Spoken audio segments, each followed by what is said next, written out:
pangako ni Klay Thompson na pako. At pangako ngayon ni Steve Kerr, mapapako nga kaya? At Kawhi Leonard, frustrated na sa Los Angeles Clippers. Ngunit bago ang lahat, kung gusto nyo ng pangmatagalang basketball shoes, new preseason 6 colorway with spike, mabibili lamang sa halagang $3,299. I-click lamang ang link sa comment section or bisitahin lamang ang tfin.com for more high quality shoes. Ang Los Angeles Clippers ay nagkaroon ng mahirap na daan matapos nga nilang ma-trade itong si James Harden, habang ang iilan ay marahil na sorpresa kung paano nga ba naging masama ang mga bagay.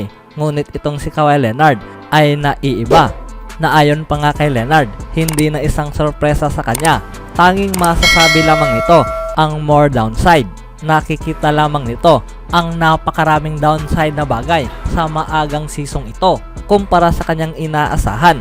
Halatang halata, tulad sa kanyang sinabi, merong 4 na tao sa floor ang gustong hawakan ang bola. Tanging ginagamit lamang nila ito para hanapin ang rhythm. Pinapakiramdaman, pinag-aralan ang ibang bagay sa halos buong laro. Dito'y laging mayroong adjustment period kung sakaling pag-aari mo itong si Kawhi Leonard, James Harden, Paul George at Russell Westbrook sa parehong isang kupunan. Itong si Leonard ay inilabas mga kaibigan kung paano nga ba ang kanilang opponents noong araw ng Sabado, na kung saan ang Dallas Mavericks ay nagkaroon ng similar struggles noong 2022 to 23 season.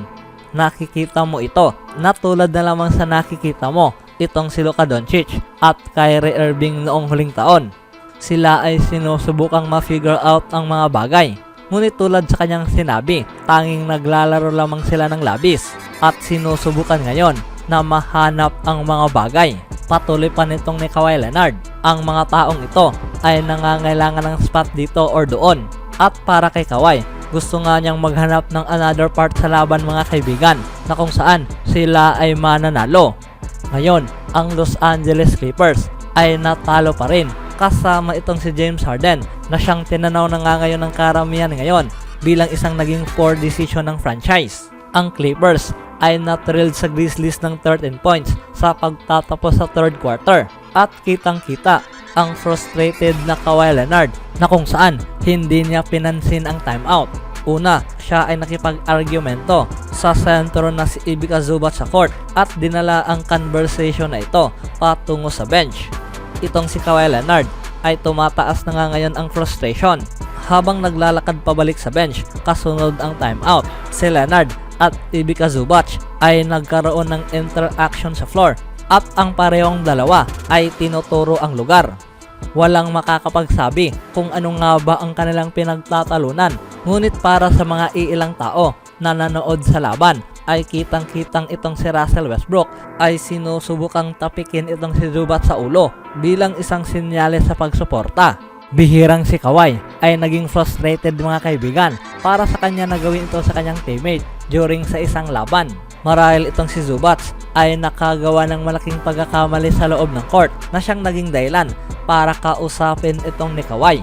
Or marahil itong si Kawhi Leonard ay naging frustrated lamang kasama ang laban at inilabas lamang ito dito kay Zubac. Ito na ang panglimang magkasunod na talo ng Los Angeles Clippers at naging pang-apat simula nang makuha nga nila itong si James Harden. Ang isa sa napakalaking issue, sila ay natalo laban sa Grizzlies na siyang nagkaroon ng 1-8 win loss record bago nila pinasok ang labang ito.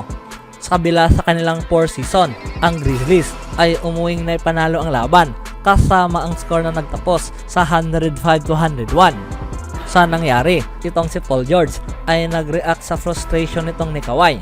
Si Paul George ay direktang napagtanungan mga kaibigan patungkol sa insidenteng nangyari sa pagitan nitong ni Kawhi at Zubac matapos ang laban.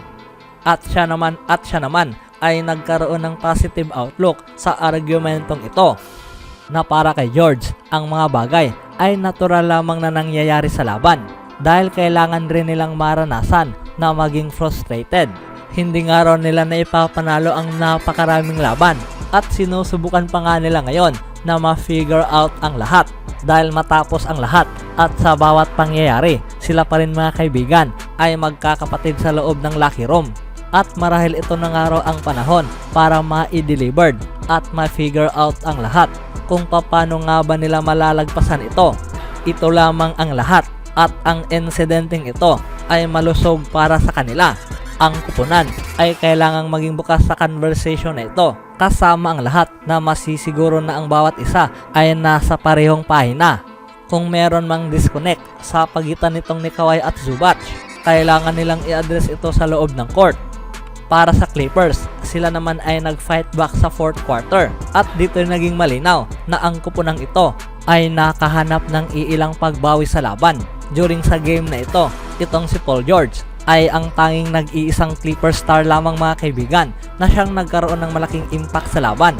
Ang kanyang naging 26 points ay naging crucial para sa Clippers na mapanatili ang pace laban sa Grizzlies kahit na ang Grizzlies ay hindi gaanong naging mainit sa opensa.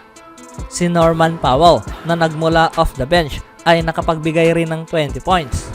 Ngunit ang ibang 3-star sa Clippers ay naging masama dahil itong si Kawhi Leonard ay nagkaroon lamang ng 14 points habang itong si Russell Westbrook na mayroong 12 points. James Harden na siyang naging masama rin sa kanyang panimula sa Clippers mga kaibigan na siyang nakakuha lamang ng 11 points sa gabing ito at na-miss ang mga iilang importanteng tira kasama ang mga full air balls. Siya ay hindi naging starter caliber player simula nang sumapi ito sa Clippers at tila nawala na nga sa kanya ang isang reputasyon sa pagiging former MVP. Anong masasabi niyo mga kaibigan? Sa kabilang banda naman, kahapon matapos ang malilimutang performance, itong si Klay Thompson ay nangakong mas magiging mahusay sa paparating na laban sa araw na ito. Tulad sa kanyang sinabi, siya ay babawi sa paparating na laban ngayon na siya ay maglalaro kasama ang more energy.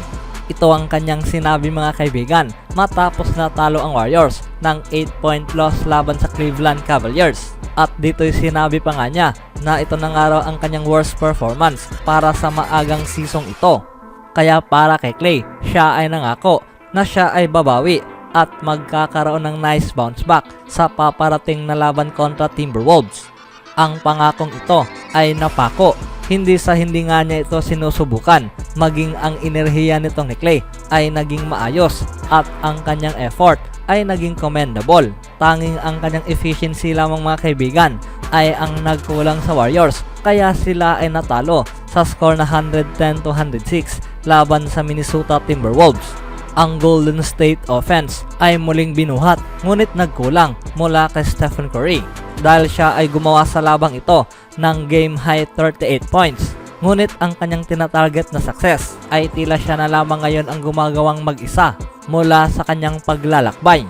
Ang mga designated bilang mga primary sidekicks nitong ni Stephen Curry na sina Andrew Wiggins at Klay Thompson ay tanging nakapag-combine lamang ng 22 points. Itong si Wiggins ay mayroong 6 points at muli na i-delivered niya muli mga kaibigan ang isang laban na nagkaroon siya ng virtually zero offensive impact na para sa head coach na si Steve Kerr, siya ay kailangan muli ang iilang scoring at iilang playmaking mula sa iilang manlalaro. Sila ay kailangang magpatuloy at sila ay magsisimula na hanapin ang mga players na ito at titignan na lamang kung saan nga ba sila maidadala. Na para kay Steve Kerr, sila ay nagkaroon nga raw ng mga open looks at na-miss nila ito. Isang bagay na na-miss nga raw nila ang 12 out of 43 mula sa 3. Patuloy pa nitong ni Kerr na titiyak na sila ay makakapag-shoot na ng maayos sa susunod na laban at para sa kanya, nakikita nga raw niya ito sa laban sa paparating na Miyerkules. Isang muling pangako at sa pagkakataong ito mula sa head coach na si Steve Kerr. Anong masasabi niyo mga kaibigan? Always do it on my own, so I gotta get through it. And the only thing I know is to love what I'm doing. Never give up, never slow, till I finally prove it. Never listen to the no's, I just wanna keep moving. Keep my head up when I act, head up that's a fact. Never looking back, I'ma keep myself on track.